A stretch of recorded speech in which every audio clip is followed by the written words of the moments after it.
guys, welcome back to Rock Fabulous 40s, and as you guys can see, I'm kind of in a new setup. The background is back there in the back, but it's not so close to me, so I've been able to get a little bit spread out and have just a little bit more room to move around. I'm also set up right in front of a window now, so hopefully the color is a little bit better, or the lighting is a little bit better on these videos.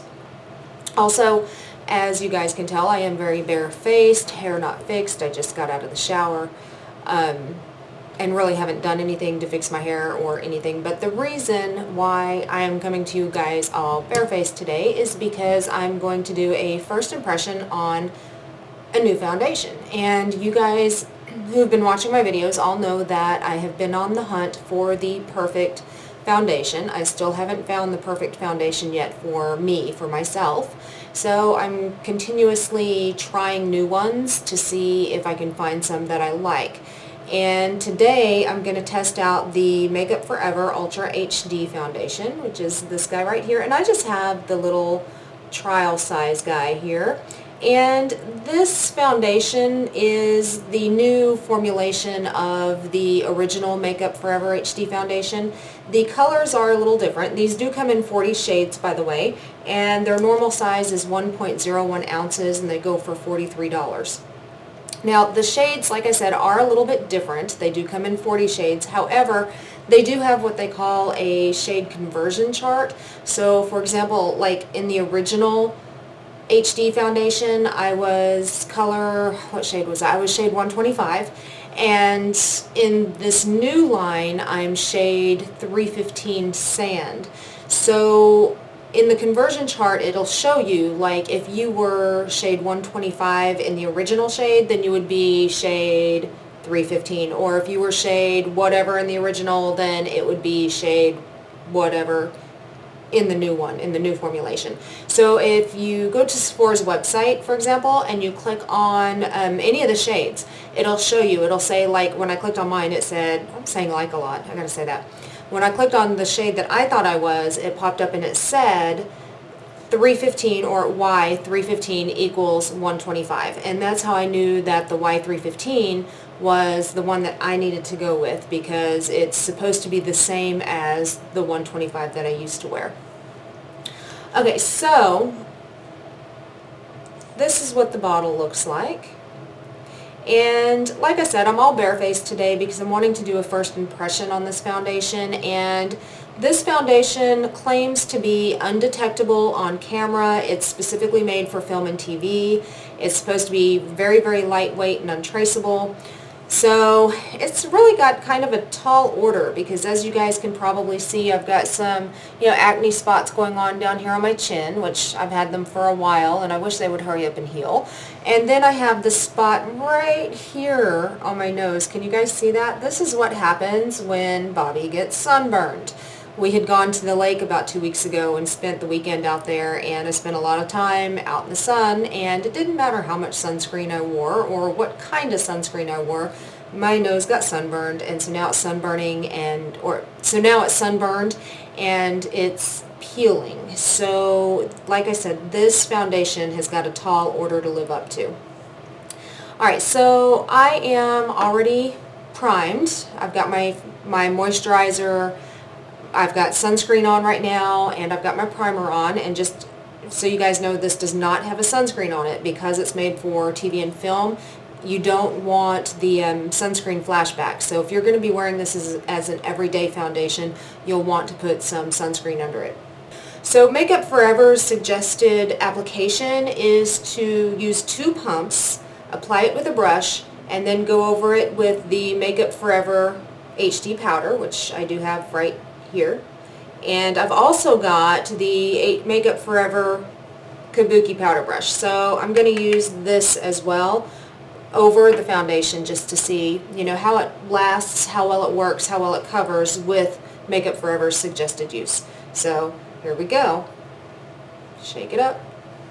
And the little sample has a little pump. It's really, really adorable. And guys, the original bottles, the full-size bottles, also have the bottle with the pump, just like the old version did. So, I mean, that's really, really good. I really like the ones that have the pumps on them. So I'm going to do my 2 pumps on the back of my hand here. And I'm going to take my brush, and actually, you know what? I think I need to pull my hair back for this because I don't want to get foundation all up in my hair. So, okay. So here we go. It's kind of watery. Okay, it looks like it's a good color for me, so that's good. I know I make funny faces when I do this.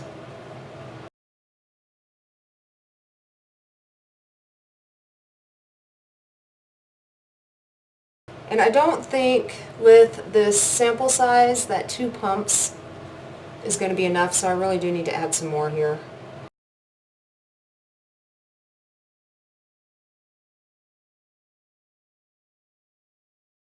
Yeah, even 4 pumps isn't enough, because I guess the sample size, because it's so small and the pump is so small, it actually doesn't pump enough out when you just use 2 pumps of the sample. So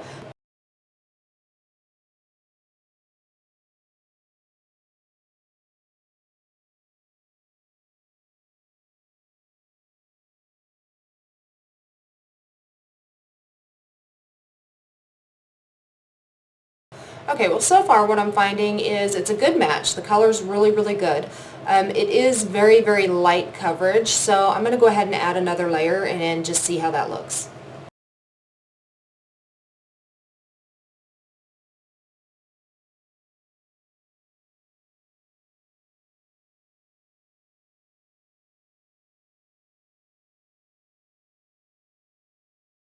Okay guys, so far, like I said, it is a very light coverage, and the second layer did help a little bit. It's still kind of light though. I don't want to put any more on because then that's going to kind of defeat the purpose of it kind of looking natural. So, and yes, I have it all over my lips and it feels funny, but that's okay because when I finish my makeup, lip gloss is going to go on there. Alright, so far I'm really liking how it's feeling. It's not staying tacky on the face. It actually feels really nice. It did not, however, cover up all my hyperpigmentation, so I will have to go in with concealer, and that's okay. I don't mind doing that at all. I do not, let me get a really, really close look here with my magnifying mirror. I mean, it's not completely undetectable. I mean, I do actually kind of see it a little bit on the skin, but it's not bad. The big test is going to be, as I wear it throughout the day, is it going to sink into my fine lines and wrinkles, because that is the thing that I hate the worst with any foundation, is that it sinks into the fine lines and wrinkles. Alright, so far I like how it feels. I do like how it looks. I'm going to finish up the rest of my makeup, and I will be back as soon as I'm done. So give me just a few minutes. Okay guys, I'm back. My makeup is finished, and so far I'm really liking the way that this foundation looks. Now, like I said, the big test is going to be, as I wear it throughout the day, does it sink into the fine lines and wrinkles, and does it oxidize? Because one of the issues I had with the original formula was it did oxidize. It didn't oxidize bad, but it did make my face look a little bit darker than the rest of my body as I wore it throughout the day. So my face was darker than my neck and my chest, and I just hate that. So that's going to be my 2 big things. Does it sink into the fine lines, and does it oxidize? And I will get back with you at the end of today and let you guys know how it held up and how I like it. So I'll see you back here in a little bit. Okay guys, I'm back. I have been wearing this foundation now for several hours, and I'm just not really sure about this foundation. I think I'm going to have to try it a couple of more times before I make a complete informed decision about it. I don't feel it on my face, which is really, really nice. And it doesn't seem to have oxidized like the original formula used to oxidize on me. The color is a perfect match for me, I feel. However, I do have some issues with it after wearing it for several hours. I feel a little shiny, not horribly shiny, but a little shiny. And I'm also now able to see my pores, and it has sunken into some of the fine lines. And I'm going to zoom you guys in here just for a minute, just so you guys can kind of see what I'm seeing. So let's see if I can zoom this in. Okay, so it's still covering on my sunburnt nose pretty well, which is kind of nice. And, you know, you guys can see here on the sides of my nose, it's still got pretty decent coverage. But what I'm noticing is on my cheeks. Let's see if I can get the cheeks into view here. Do you guys see my pores are really showing through here and all the way over here on my cheeks. You can see pores, pores, lots of pores. Let's look at the other side. Same thing, lots of pores over here. And I did have my primer on, so the pores were disguised when I first put the makeup on, but now they're really all popping out. And I'm starting to notice, and I don't know if you guys are going to be able to see it, but okay, right here, the makeup has started settling into some of those pores, and I'm starting to see like the little polka dots, I guess, like the little white polka dots that you get when the pores are, when the makeup starts settling in, you get those little white polka dots. That's what I'm starting to see, and that's kind of bothering me. The other thing, let me angle down here a little bit, if I can get my camera to angle.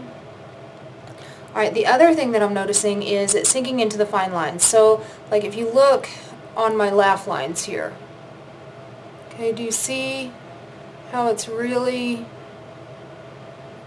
see how it's caked in the laugh lines on that side, and then also on this side. Do you guys see it right there? Okay, so this is what I'm talking about. All caked in the laugh line right there. And this is, let me zoom back out. So even though I can't feel the foundation and it's a really, really good match, I feel that it's really caking into my fine lines, and that I'm not really liking. And I'm starting to see, like I said, the pores and the little polka dots from the makeup where the pores are. I think I'm going to try it again because I'm wondering if maybe I just put too much on, because if you remember when I applied it, I put one layer on and then felt, excuse me, and then felt I didn't get the coverage that I needed, so then I put another layer on. And I did set it very, very lightly with the Makeup Forever HD powder like they suggested. And I'm not liking how it's going into the lines and into the pores. So I think I'm going to try it again, but I think next time I'm going to try it with just one layer and not double up the layers. I'm just going to do one layer of the foundation and then just use concealer to conceal the parts that I need to conceal. So I'm going to consider it a very, very light coverage foundation at that point. But I do really like how it feels, and I do like the fact that it didn't oxidize. So, I mean, with those points in mind, I mean, it's not a bad foundation. If you have fine lines and wrinkles, though, however, it might not be for you because it might settle into those lines and wrinkles. But like I said, I will try it again over the next couple of days and use just one layer instead of two and see if that makes a difference. And I'm also going to try to not set it with the powder.